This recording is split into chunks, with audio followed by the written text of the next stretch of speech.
अनंत तक फैले इस ब्रह्मांड की शक्ति भी अनंत है, जिसमें महत्वपूर्ण शक्ति है कल्पना की शक्ति अर्थात पावर ऑफ इमेजिनेशन। एक ऐसी शक्ति जिसका इस्तेमाल करना यदि आपको आ गया तो आप वो सब पा सकते हैं जो कुछ भी चाहते हैं। जब भी हम कल्पना करते हैं कि हम किसी कार्य में सफल हो रहे हैं तो हमारा ये अवचेतन मन अर्थात सबकॉन्शियस माइंड उसे ही सच मान लेता है और ये पूरा ब्रह्मांड हमारी सहायता करने में लग जाता है। अगर आप भी ये जानना चाहते हैं कि आपकी कल्पना शक्ति कैसे काम करती है, कल्पना शक्ति से कैसे चमत्कार हो सकता है, तो ये वीडियो आपके लिए है। इस वीडियो में हम वो 3 विशेष तरीके भी जानेंगे कि कैसे कल्पना शक्ति का प्रयोग करके जीवन को बदला जा सकता है, अपने भीतर छिपी शक्ति का उपयोग कैसे किया जा सकता है। मेरे प्रिय साथियों, आप सभी के भीतर बैठे उस परम शक्ति को नमन करते हुए कल्पना शक्ति के रहस्यों पर आधारित इस वीडियो के साथ आप सभी के बीच उपस्थित हूँ। यह संसार इस महत्वपूर्ण शक्ति अर्थात कल्पना शक्ति का ही तो परिणाम है। दुनिया में जब लोगों के पास अपनी भावनाएं व विचार शीघ्र पहुंचाने के साधन नहीं थे, उस समय एक व्यक्ति मार्टिन कूपर की कल्पना मोबाइल फोन का निर्माण करा देती है। जी हाँ, वही मोबाइल फोन जिससे आप इस वीडियो को देखकर आनंद ले रहे हैं और जानकारी प्राप्त कर रहे हैं। जब दुनिया में चारों तरफ अंधेरे का ही साम्राज्य था, ऐसे समय में थॉमस एडिसन की कल्पना बल्ब का निर्माण कराती है, जिसका प्रकाश अंधेरे को चीरता हुआ अपना अस्तित्व सिद्ध करता है। पक्षियों की तरह आसमान में उड़ने की कल्पना ही तो राइट बंधुओं को हवाई जहाज बनाने की प्रेरणा देती है। ऐसे तमाम उदाहरणों से यह संसार भरा पड़ा है। हर महान आविष्कार, खोज, कला या विचार पहले किसी के मन में एक कल्पना के रूप में ही तो जन्म लेते हैं। हम जो भी कल्पना करते हैं उसे अपनी ओर आकर्षित भी करते हैं। आकर्षण का नियम अर्थात लॉ ऑफ अट्रैक्शन का मूल आधार ही यह कल्पना शक्ति है। अब बात आती है कि आखिर हम वो कल्पना कैसे करें कि हमें हमारा लक्ष्य प्राप्त हो सके। तो इसके लिए आपको कुछ बातों का ध्यान रखना होगा।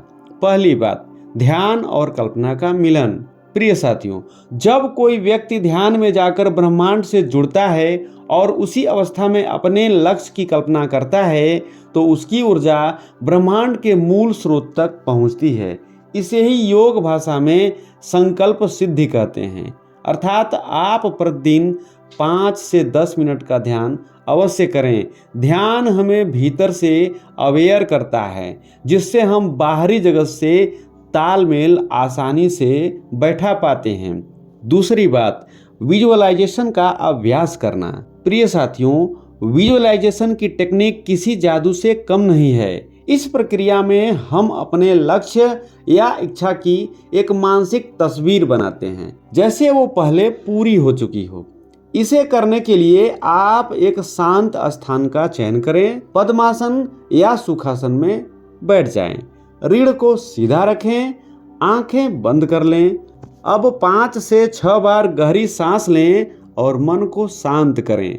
अब अपने लक्ष्य या इच्छा जैसे नौकरी, सफलता, प्रेम या फिर स्वास्थ्य के बारे में स्पष्ट तस्वीर मन में बनाएं।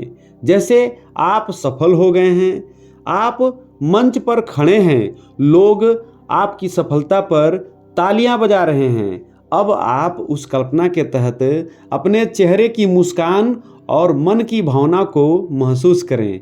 ऐसा महसूस करें जैसे यह अभी हो रहा हो। उत्साह, खुशी, संतोष, गर्व, ये सभी भावनाएं इस विजुअलाइजेशन में बहुत जरूरी हैं। ऐसा प्रतिदिन करें। कोशिश करें कि ब्रह्म मुहूर्त में सोकर उठने के बाद कुछ देर तक ये अभ्यास अवश्य करें और ब्रह्मांड को धन्यवाद कहें। जैसे, धन्यवाद ब्रह्मांड, मेरी इच्छा अब साकार हो रही है, अब मेरी वास्तविकता में बदल रही है। मैं तैयार हूँ इसे स्वीकार करने के लिए। खुले मन से किया गया धन्यवाद ब्रह्मांड को सीधे प्राप्त होता है। ब्रह्मांड ऐसे अवसर आपके जीवन में लाना प्रारंभ कर देता है जिसकी आप इच्छा या कल्पना करते हैं। तीसरी बात, सकारात्मक सोच अर्थात पॉजिटिव थिंकिंग का अभ्यास करना। चाहे आप ध्यान हो या विजुअलाइजेशन। किसी भी परिस्थिति में निगेटिव थॉट्स अर्थात नकारात्मक विचारों को अपने मन पर हावी न होने दें, जैसे डर या असफलता। याद रखें, जब भी हम नकारात्मक विचारों की कल्पना करते हैं तो हमारा यह अवचेतन मन भी उसी अनुसार कार्य करने लगता है। इसलिए कहा गया है, पॉजिटिव थिंकिंग की कल्पना ही सफलता की कुंजी है। प्रिय साथियों, कल्पना शक्ति और ब्रह्मांड के बीच गहरा रहस्यमय और आध्यात्मिक संबंध है। इसे समझने के लिए जानना होगा कि ब्रह्मांड केवल बाहरी जगत ही नहीं बल्कि ऊर्जा का क्षेत्र है। हमारी सोच व कल्पना उसी ऊर्जा के साथ संवाद करती है। आप जो सोचते हैं, महसूस करते हैं और बार बार कल्पना करते हैं, वही आपके जीवन में धीरे धीरे प्रकट होता है। आज के वीडियो में बस इतना ही। आपसे पुनः मुलाकात होगी एक नई जानकारी के साथ। तब तक के लिए आप सभी को धन्यवाद सहित नमस्कार।